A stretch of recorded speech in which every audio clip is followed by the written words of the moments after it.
天王周董周杰伦热衷于收藏名车，也时常能在 IG 上看到他晒车。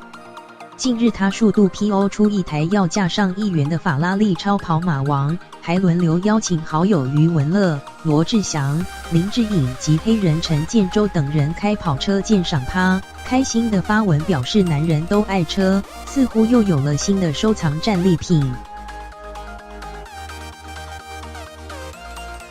近期周杰伦一看上法拉利亿万跑车 LaFerrari Aperta， 不仅4度在 IG 晒出赏车照，还发文表示 Family Car， 因为弟弟跟我都喜欢，好天气都风趣，谁要跟我出发？看得出来相当中意这台车。对此，同样身为爱车人士的黑人索秀日也在 IG 贴出周杰伦等人靠着马王的合照，身旁还停着意大利超跑风神 Pagani Huayra 与宾士 SLR 超跑，直呼玩命关头系列，夜间赏车太狂。